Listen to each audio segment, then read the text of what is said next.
Hola, buenas tardes, chicas. Hola, buenas tardes, maestra. ¿Cómo están? Bien, Bien, bien. ¿Preparadas para aprender más? sí. Muy bien, así con toda la actitud, acuérdense. Bueno, chicos, vamos a esperar tantito a viene Andrea, esperamos tantito a Cari. Es que me dejaron salir bien tarde el otro grupo. Dije, ay, no, yo necesito hacer algunas cosas. Por eso dije, denme 5 minutos, que si no aquí me les desmayo. Muy bien. Bueno, chicas, pues el día de hoy vamos a iniciar la unidad número 3, como pudieron ver en la publicación de Classroom. Vamos a comenzar con la teoría conductista, ¿sí? Se le puede llamar conductual o conductivista también, de esas tres formas.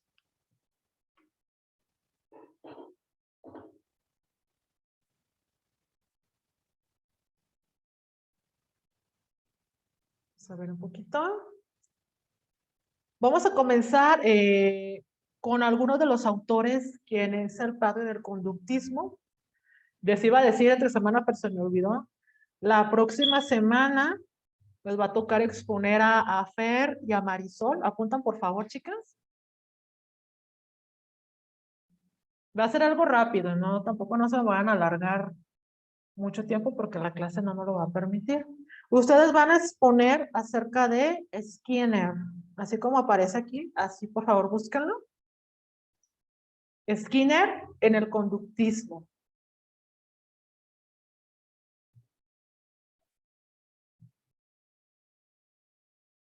¿Listo? Ok, maestra. Ok, Sí, me van a mandar a más tardar el viernes su presentación de PowerPoint. Igual yo les voy a dejar compartir pantalla, pero ya para poder tenerlos de material en clase. Y la actividad que ustedes quieran dejar de tarea, ¿de acuerdo? Ok, vamos a hacer una sola presentación entre las dos. Ajá, así es, acerca de Skinner con el conductismo. Ok.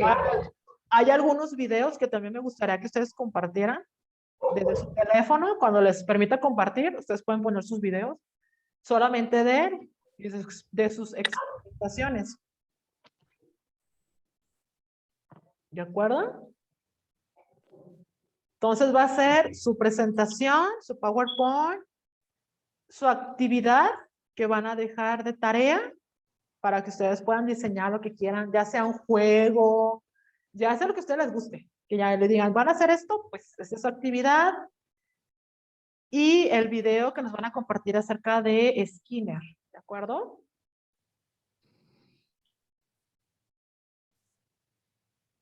Y bueno, Andrea y Cari va a exponer en 15 días para que quede un poquito muy bien claro esta teoría. Ustedes van a buscar sobre Pavlov, así como aparece, Pavlov y el conductismo. ¿De acuerdo? Uno les va a decir que es el condicionamiento clásico, que es Skinner, y el otro les va a decir que es el condicionamiento operante, que es Pavlov. Ese es el mismo, para que no digan, es que no es ese mismo, ¿de acuerdo? Igual cualquier duda que tengan de la investigación me pueden hablar, chicas, con mucho gusto yo les puedo apoyar.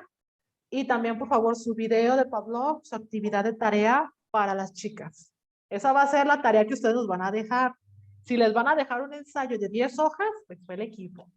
Si les van a dejar una sopa de letras, la sopa de letras. Si le van a dejar un modelo escarabajo, como el día de hoy que les voy a dejar, un modelo escarabajo. ¿De acuerdo? Es la actividad que ustedes decidan, ya sea práctica o ya sea un poquito más difícil, de acuerdo al tema que ustedes nos van a explicar un poquito más adelante. Ok, les voy a comentar. ¿Qué es el conductismo? Para la acaba de llegar Cari, vamos a comenzar con el conductismo. ¿Se acuerdan que les comentaba la semana pasada? Vamos a ver la diferencia del constructivismo o constructiva, cognitiva y conductual. Esta teoría siempre ha existido, siempre ha estado durante los nómadas hasta actualmente. Solo que a partir de los comienzos de John Watson, en 1913 se le da ahora sí como un nombre determinado, que es la teoría conductista, ¿de acuerdo? Siempre ha existido. Y bueno, se da a conocer por las experimentaciones que él hace, por el trabajo en psicología y en educación que él realiza, para determinar a esta teoría y encerrarla tal cual es. Aquí no existe cognitivo, no existe constructivo, solamente conductual, que es la forma clásica que era la forma de educar de los padres de familia. ¿Cómo era? A base de premios, castigos, regaños, encierros. Por ejemplo, había maestros que nos daban el reglazo, que nos jalaban las orejas, que te castigaban. El maestro cuadrado, como comúnmente le decimos. A esto también se le llama pedagogía tradicional, ¿sí? Para que lo pongan, por favor, es igual a una pedagogía tradicional. En su trabajo que se llama Manifiesto Conductista, se explica la idea de que la conducta puede investigarse utilizando métodos objetivos de investigación psicológica, basado en los reflejos y en las combinaciones, ¿sí? Entonces, de aquí arranca esta parte conductual. ¿Cómo viene siendo esta parte que nos explica Watson? Que utiliza métodos objetivos. Lo objetivo es lo directo. Yo me voy a ir directamente a aplicarte este método. Si Cari, Fernanda, Andrea y Marisol no me entregan la tarea a tiempo, yo te castigo. No solamente te voy a quitar calificación, te voy a castigar a que te pase algo o a que hagas algo. Para que la próxima vez que tú falles en entregar tarea, vas a saber lo que vas a realizar. Ejemplo, un ejemplo muy claro. Cuando nos ponían a hacer las planas de palabras, ¿se acuerdan de las planas que nos ponían en español? ¿A alguien de ustedes les tocó hacer planas? Sí, principalmente de todo tu nombre completo. Todo tu nombre completo. Y si te equivocabas en un acento, ¿qué pasaba? No sé, era Maestra, volvías a repetir. un castigo de más planas. Exactamente. ¿Alguien opinaba aquí? ¿Quién más? ¿Quién no, era? yo nada más un comentario. Es que a veces se me traba, no sé si está mi internet y la escucho cortado y no, la verdad no estoy descifrando lo que dice. Ah, ok, no te preocupes. Tú lee la diapositiva, ¿ok?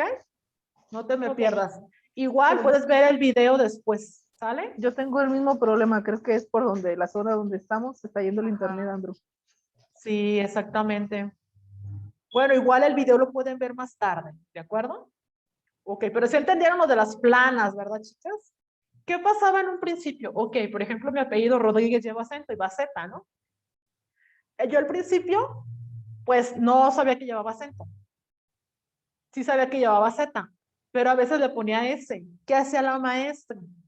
Ah, ok, te equivocaste. Lo vas a hacer 20 veces. Sí, cuando revisaba las 20 veces decía, ah, está bien. Y me volvió a pedir que escribiera mi nombre a mano y me faltaba el acento otra vez. Van 50 veces, luego 100 y luego 200, 300.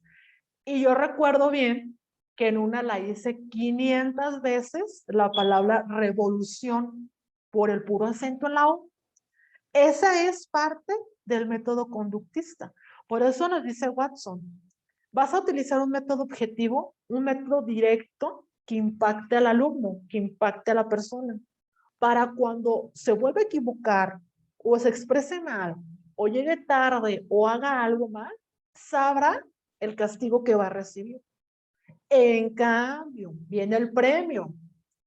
El premio es, ok, sacaste buenas calificaciones, pero primero nos hacen la promesa, ¿no? Si sacas buenas calificaciones, te voy a llevar al selva mágica, al zoológico. Ay, vamos con todas las ganas y portándonos bien y todo. Llega el momento de la calificación, tenemos buena conducta, sacamos buen promedio y ganamos un premio. ¿Y qué nos acondicionan o nos condicionan ellos?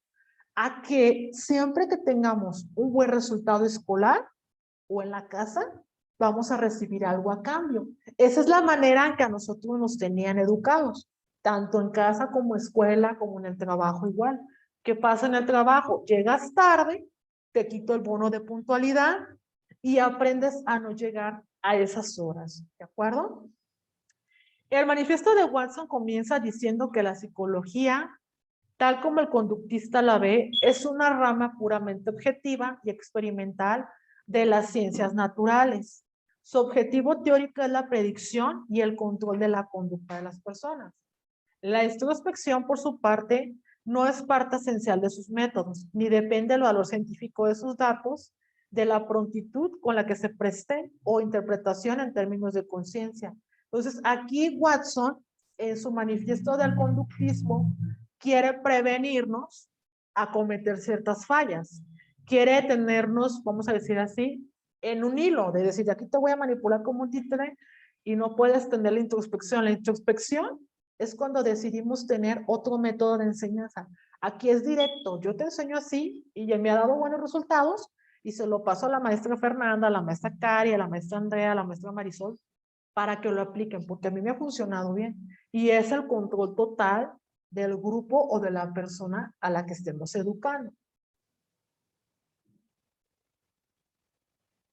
También, bueno, pues su objeto era la formulación de una teoría que diera la predicción exacta de las acciones de las personas, que fuera suficientemente general, amplio, para abarcar todas las acciones y organismos del ser humano.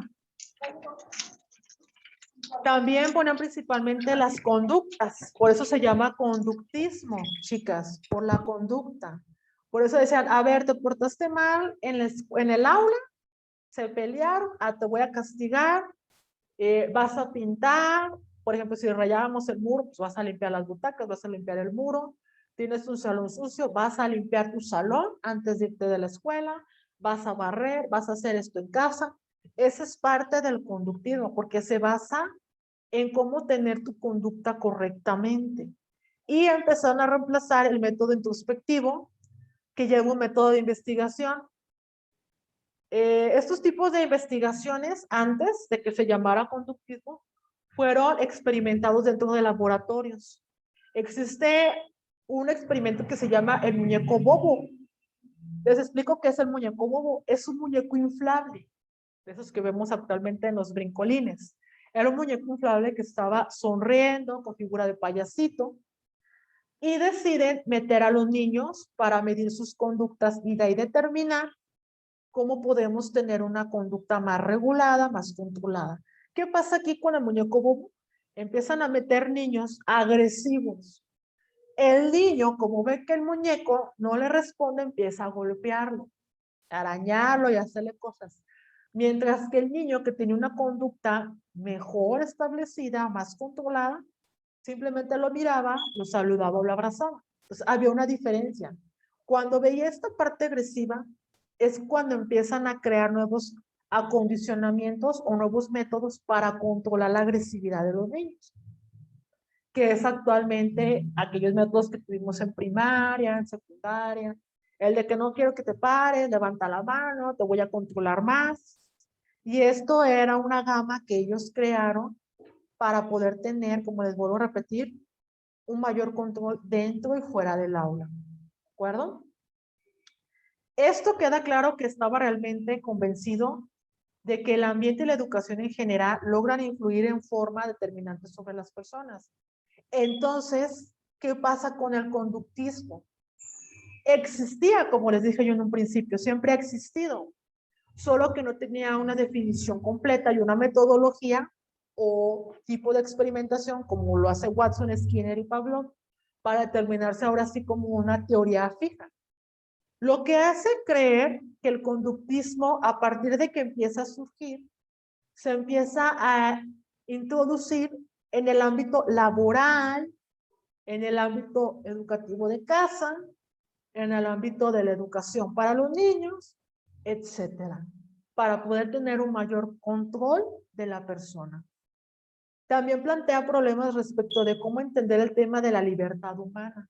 Aquí había esa complejidad, había este gran problema, porque te educaban de la manera en que dices, bueno, esta es tu responsabilidad, estos son tus valores, esto es lo que vas a hacer de ética, no te puedes salir de esta ética.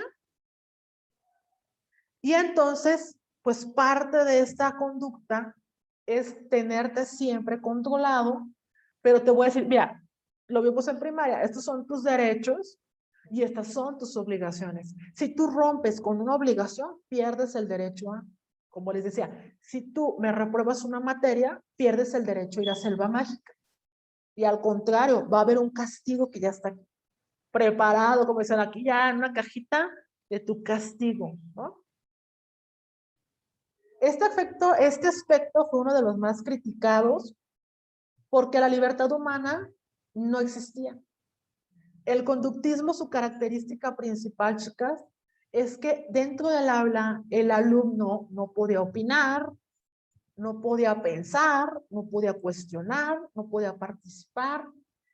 Si iba a ir al baño, levantaba la mano, se acercaba y pedía que ir al baño y si no te regresas. Solamente el maestro tenía la razón. El maestro te explicaba el tema y tal cual tenías que explicarlo. Lo que yo les decía en la clase pasada presencial. Aquí el constructivismo me gusta porque tú construyes, el cognitivismo te hace razonar. Tú vas a construir de todas estas diapositivas tu propio significado. Sin embargo, en la teoría conductista es tal cual ves, las diapositivas es tal cual, tú tienes que responder un examen, tienes que explicarme, tienes que trabajar. Por eso le llamaba la educación cuadrada o la educación tradicional. ¿Dudas hasta aquí, chicas? No, maestra. ¿Todo bien? Bueno, aquí ya vemos la diferencia. Acuérdense que el conductismo ya no da la libertad de opinión, no da la libertad de construir tus conceptos, no puedes opinar. El maestro aquí, adelante de la butaca, podía dar 2, 3 vueltas, pero para revisar que se hicieran las cosas, más no te ayudaba, más te imponía miedo, más te castigaba. No sé si alguna de ustedes tuvo esa de que les tocara un maestro al que le tuvieran miedo, o un maestro que decían, ¿alguna duda? ¿Tienen alguna duda?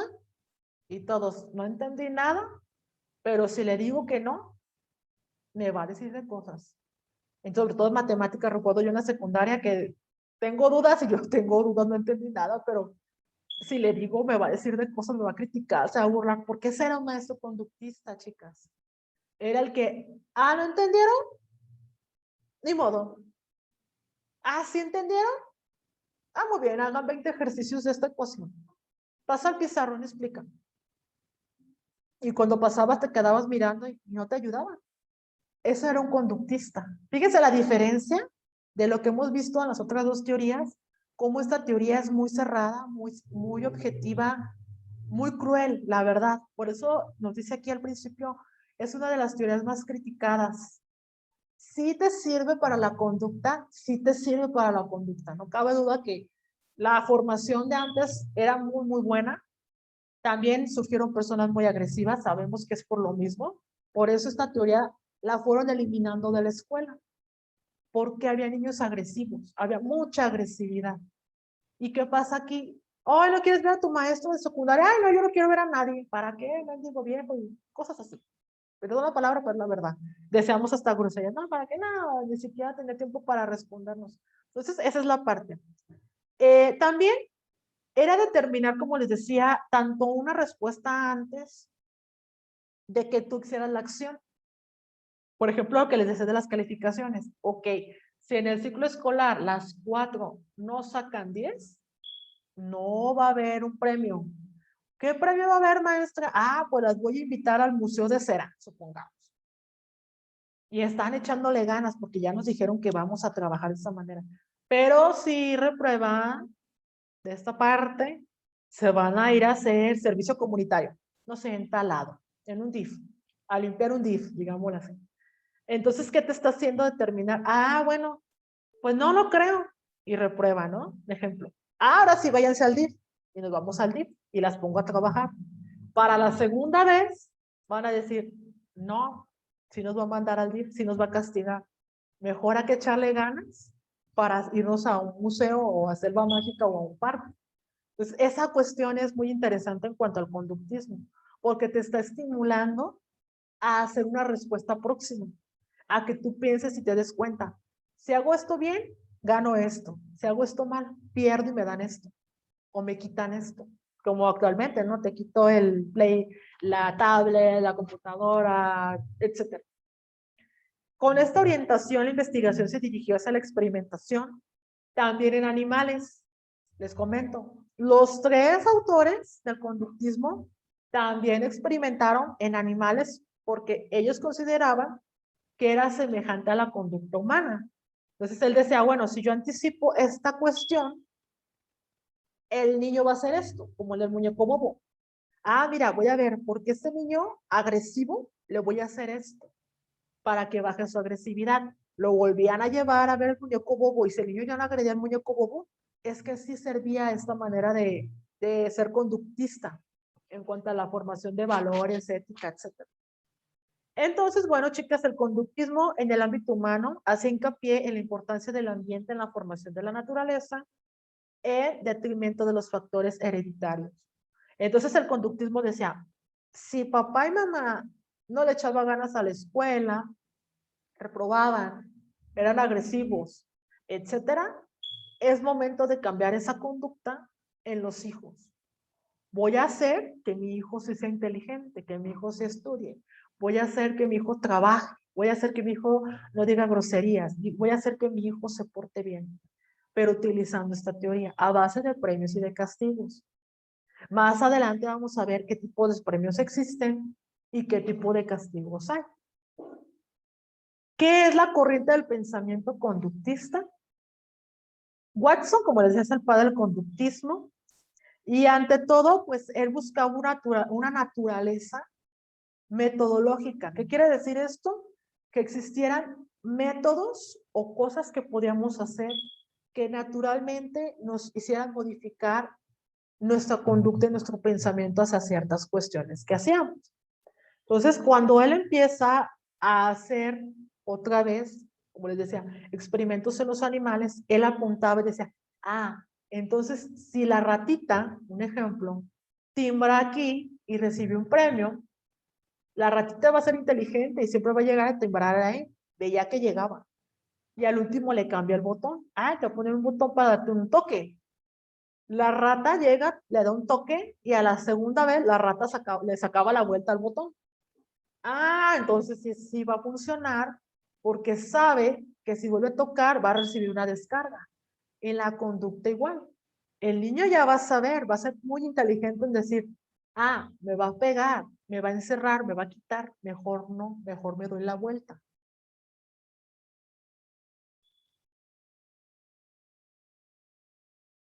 Entonces, aquí le voy a pedir por favor a Cari, me ayudes por favor a leerlo para que quede un poquito más claro lo que les decía del aula. Gracias. Sí, maestra. En esta corriente de tipo pasivo, el sujeto permitía la entrada de información del mundo exterior, se oponía al abuso de la introspección y los métodos subjetivistas que se usaban en los seres humanos durante la primera mitad del siglo XX. Muy bien, gracias. Entonces, ¿qué nos decía aquí claramente, chicas? Era pasivo. Supuestamente, ¿no? Pues, ¿cuál pasiva, verdad? Se los castigaban y les daban reglazos y todo. Pero nos decía, aquí el sujeto solamente va a recibir. Es como lo van a ver en comunicación educativa. Yo te informo, yo emisor, tu receptor, pero no va a haber un cambio de diálogo. Tú solamente almacenas y guardas la información tal cual te la estoy dando. Y tenías que memorizarte las cosas para poder responder un examen. Si no, mal. Entonces yo por ahí tuve un experimento, bueno, no un experimento, la experiencia de un maestro de computación en la universidad, que así me pasó. Y tal cual quería la respuesta, le decía, profe, pues es que no, ¿usted es conductista o qué es? No, yo soy constructivista. Ah, entonces sí pasa mis respuestas, todas también. No, que yo las quiero tal cual. Ah, entonces es conductista. Mejor díganos, vamos a hacerlo de manera conductista. Lo quiero tal cual. Y él se molestó porque yo le dije las cosas como eran. Ah, está bien, siempre si no pasaste, te pongo el 6. Ah, bueno. Pero ahí esa cuestión es, ¿por qué en pleno siglo XXI se sigue utilizando el conductismo en el aula? ¿Por falta de qué? Lo vamos a ver más adelante, chicos. También anotan que ¿por qué discutir sobre algo que nadie puede ver? ¿Por qué me discutes una temática que yo sé y que tú no sabes? Fíjense nada más las cuestiones que hacían ellos. Podemos ver el comportamiento y lo podemos ver en el ambiente. Y podemos ver que el comportamiento se adapta, perdón, al ambiente. Entonces, aquí en mi aula, silencio, no te vas a mover, no te vas a parar, no vas a hacer como un robot, hagan de cuenta. Oiga, maestro, no, ¿por qué discutes? Yo soy la que tiene la batuta del mando en el aula. Si tu otro maestro te da libertad, tu otro maestro. Así tuve maestros, créanme que en pleno siglo XXI sí tuve maestros. Ah, bueno, entonces con usted ya sabemos. Y llegaba a la hora de la clase y todos con cara de, ay, ahí viene la maestra. Porque como vemos a comparación de las otras teorías, aquí el alumno se opacaba demasiado. No quería estudiar. Y es por eso que si ustedes se dan cuenta, existe mucho índice de deserción escolar. Donde yo vivo es como un pueblo, está en Arenal. Entonces hay un pueblo y hay 2 kinder, una primaria y una secundaria. Entonces, cuando entré en la secundaria, yo me di cuenta, entraban 50 alumnos, habrían 2 grupos de 25, el A y el B. Entraban a segundo, quedaban 30 alumnos, ya no había 20 alumnos, ya no volvían. Llegaba a tercero, quedaban 15 alumnos. Entonces yo decía, ¿cómo? Y les preguntaba y les decía, oye, ay, no voy a ir a la escuela. Oye, ¿por qué no? Ay, no, qué aburrido. Es que la maestra. No, es que el maestro. Entonces empezó el índice de deserción por esta teoría. Por eso, ustedes van a ver después el modelo educativo de México que tenemos actualmente. Quiere ser más cognitivo y más constructivo para que el alumno pueda participar, como lo vimos anteriormente, para que tengamos las ganas de seguir yendo a clases. Y en esta teoría no, al contrario. Ay, no, es que ya no voy a estudiar. Y de hecho mis papás me dicen, es que entrábamos 20 y terminábamos 5 la primaria. ¿Por qué? Porque los golpeaban, los castigaban, los hacían trabajar gratis en la escuela, los humillaban, los sobajaban. Y qué sé yo más, ¿verdad? Y mi mamá me decía muchas cosas que decías, híjole, ya el que terminaba primaria en los años 60, 70, pues era un privilegiado, pero se manejaba mucho esta cuestión, que el reglazo, que la varita, que los toques, que el fuete de los caballos y que esto era su manera conductual de educar. El estudio de este aprendizaje, por lo tanto, es cómo el comportamiento se adapta al ambiente, sin andar contribuyendo en mente de los animales. Ejemplo, si yo en casa te educo de esta manera, obviamente en secundaria, perdón, en la secundaria o en la primaria o en la escuela, te vas a comportar serio. Si te toca un maestro igual, pues te vas a comportar bien. Pero si te da un poco de libertad, haces esa diferencia. En casa te comportas de un modo y en la escuela haces de otro modo. Pero aquí busca en aquel tiempo que estuvieran nivelados. Por eso muchas veces decían, los papás iban, ya sea papá o mamá, a la escuela, a las juntas. Revisaban tu conducta.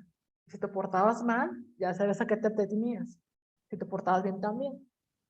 El papá y la mamá revisaban los cuadernos. No sé si les tocó a ustedes que llegaba papá y mamá y yo les decía, es que parece como de la PGR, esos policías federales, no sé, que llegaba y a ver la mochila y a ver qué traes, y quiero revisarte, y quiero ver qué te vas a llevar, y a ver la tarea, déjame verte la tarea. Hubo un tiempo que hacían así. Después fueron soltando poco a poco los papás. También, bueno, Watson recurre a los trabajos de Pavlov sobre los reflejos condicionados, que vamos a ver más adelante con ustedes, y establece el condicionamiento como el paradigma experimental del conductismo. Aquí en el condicionamiento hay premios y castigos, pero ya hay ciertos premios y hay ciertos castigos. Los castigos llegan desde lo que son golpes, encierros, etcétera, para poder controlar la conducta, para poder controlar mi aula. Entre las características del conductismo destacan, las siguientes. A ver, ¿me ayudas por favor, Andrea? ¿Sí me escuchas, Sí, Andrea? maestra. Ah, ok, ¿sí me Sí. escuchas? Sí, ok. Sí. 1. Se aprende asociando estímulos con respuesta. 2. El aprendizaje está en función del entorno. 3. El aprendizaje no es duradero, necesita ser reforzado. 4. El aprendizaje es memorístico, repetitivo y mecánico y responde a estímulos. Gracias. Entonces, como podemos ver, estos 4 puntos son la clave principal del conductismo. ¿De acuerdo? Te voy a enseñar por medio de estímulos con respuestas. Te voy a hacer que aprendas cosas. ¿Cómo es esto? Ah, terminaste tu tarea en la actividad en clase, tu estrellita, tu dulce, tu regalo, tu premio. Y estimulas a que el alumno, a los demás, quieran seguir trabajando rápido o que hagan la tarea bien para ganarse el premio que la compañerita se ganó el día de hoy. 2, está en función del entorno. Este tipo de aprendizaje es nada más dentro del aula. Yo nada más voy a estar controlando mi aula. Oye, que un intercambio, nada. Oye, que la kermés, nada. Aquí nada más es esto. Mi aula yo te controlo. No es duradero porque necesita ser reforzado. ¿Por qué no es duradero? Porque si yo te enseño hoy a que te aprendas un concepto, mañana no te lo aprendes. Porque es imposible aprenderte 3 renglones, 4 renglones. Entonces, al día siguiente ya no te acuerdas. Y aquí es cuando surge el 4. Un aprendizaje memorístico. Las tablas de multiplicar clásicas. Sumar, restar, multiplicar, dividir clásico. Que después veíamos, oye, el problema me acuerdo de la secundaria. Los problemas de, ¿sabe qué? Siempre sacaba malos problemas, siempre matemáticas. Pero el maestro nunca nos decía, oye, ¿puedes aplicar la regla de 3? ¿Ustedes conocen la regla de 3, chicas? ¿Sí la conocen? ¿O se acuerdan de ella en matemáticas? Dice, no me acuerdo. Sí, híjole. Pues cuando entré yo a la prepa, ahí les va, decía un maestro, ¿qué tanto te estás matando en resolver un problema matemático tan sencillo? Y yo decía, ¿por qué? Aplica la regla de 3. Y yo, ¿qué es eso? No sé ni qué es eso. Te explico. Esto, por esto, entre esto y ahí está. Ese es el resultado. Y yo, ¿en serio? Sí. Y yo, y los maestros de secundaria ni de primaria nos decían eso. Quería que a fuerzas hiciéramos esto. O la ecuación tal cual es esta forma. Entonces, ese es el memorístico. Cuando te enseñan así y repetitivo. Otra vez, vamos viendo la fórmula del triángulo y todos, otra vez, ya van 6 meses y con lo mismo. Y vas a poner tu brazo de 2. A ver, realicen el área, saquen la fórmula y ahí vas otra vez. ¿Por qué? Porque te acuerdas, ¿sí? Porque también lo practicas. Y es mecánico, es como un robot. Otra vez vamos a aprender a multiplicar y todos, otra vez. Y de repente en el mecánico, no sé si a ustedes les tocó esa parte de la tabla de multiplicar, que dice la maestra, les va la pelota, la papa caliente, y al que le caiga me va a responder rápido, así en segundos la multiplicación, 6 por 6 y todos, y 7 por 7 y aviéntala, y 8 por 8 y todos desesperados, estresados, y no aprendemos. Entonces, esa es parte de lo que aprendemos de este tipo de modelo. Sí es cierto que el memorístico sí funciona en ciertas cosas. No voy a negar que no es cierto que las fórmulas y que las letras y que la tabla, pero hay cosas tan sencillas como esa de la regla de 3 que ni en cuenta sabíamos. Y hacer una fracción también, no, pues no entiendo. Hacer cálculos mentales tampoco. ¿Por qué? Porque no querían que fueras cognitivo, sino que siempre fueras conductual. Los modelos conductistas más importantes son los 3 que vamos a ver ahorita. Bueno, vamos a escuchar más bien acerca de esto. El acondicionamiento clásico de Pavlov, el condicionamiento operante de Skinner y el condicionamiento vicario de Bandura. El de Bandura no lo vamos a alcanzar a ver porque está muy largo. Entonces, nada, vamos a ver a Watson, Skinner y Pavlov.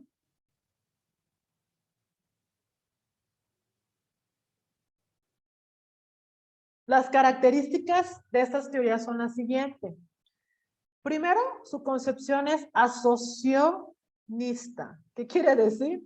Que crea un conocimiento al relacionar los antecedentes con una situación con sus consecuentes. Estímulo-respuesta. Lo que les decía del premio y del castigo. En este sentido, el conductismo comparte la teoría del saber del empirismo inglés, cuyo exponente es Hume, denominado el Tratado de la Naturaleza Humana.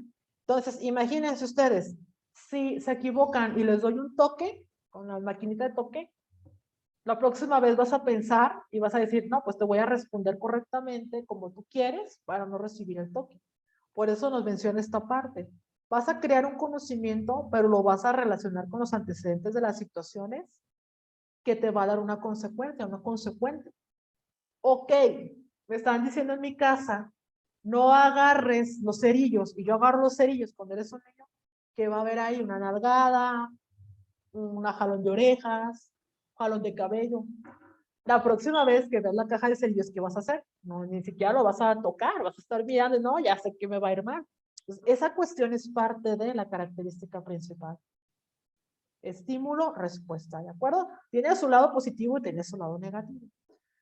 La estructura de la conducta es la forma en que actuamos nosotros. Entonces somos una copia de los hechos ambientales de lo que estamos criando. Por eso muchas veces nos dicen, oye, ¿cómo te educaron tus papás? No, pues, si a mí me preguntan ahorita que ya sé de pedagogía y educación, fueron conductistas. Hasta los 15 años, ya después fueron cognitivistas y constructivistas, ¿no? Ya cada quien, ya estás grande, ya puedes trabajar, ya puedes hacer las cosas, etc. Pero siempre fue conductista.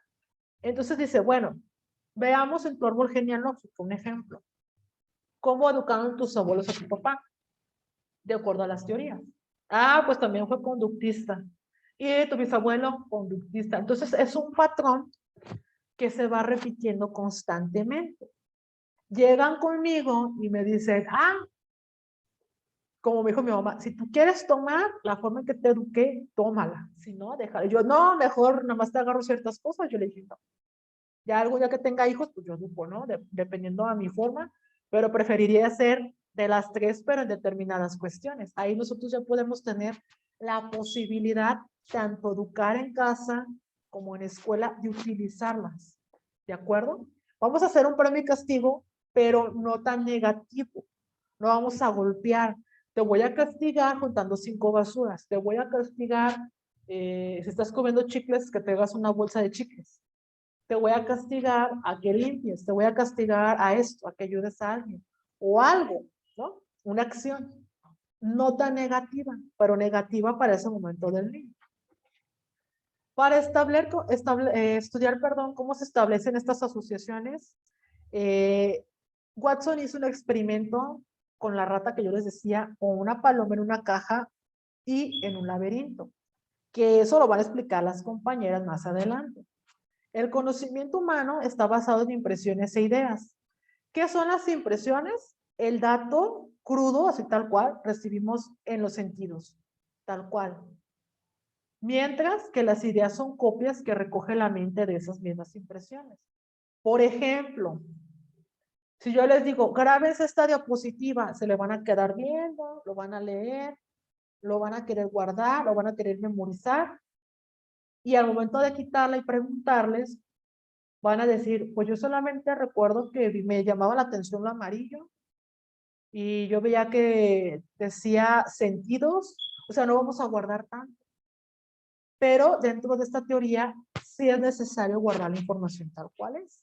Por eso les digo, esta teoría es muy dura, muy cerrada y realmente por eso a partir del 2000 aproximadamente empezaron a retirarla en la educación. A mí me tocó ya en secundaria, que la empezaron a retirar poco a poco. Obviamente había maestros que ya seguían siendo conductistas, como les decía el maestro de matemáticas, el de física, otros, que tal cual su método, no importa si existen otros. Y hoy, gracias a Dios, pues ya ustedes van a aprender. Tenemos la oportunidad en clase de decidir cómo vamos a hacer, si conductistas, constructivistas o cognitivistas. Entonces aquí tiene una contigüidad espacial, temporal, semejanza y causalidad. ¿De acuerdo? ¿Qué es esto? Pues tu espacio temporal, o sea, imagínense ahorita están en clase y ven el aula, recuerdan el número del aula, recuerdan cómo eran las butacas, recuerdan el ventilador, recuerdan todo lo de la clase pasada. ¿De acuerdo? Y al momento yo preguntarles, a ver chicas, ¿cómo era el salón de clases? A ver, váyanle pensando, ahorita nos vamos a conectar. Es un ejercicio conductista. Vayan recordando de qué color es el aula, qué tenía el aula, ¿de acuerdo? Nos vemos ahorita en un minuto, chicas. Vayan pensándole. Piénsenle, si quieren apunten las palabras e ideas.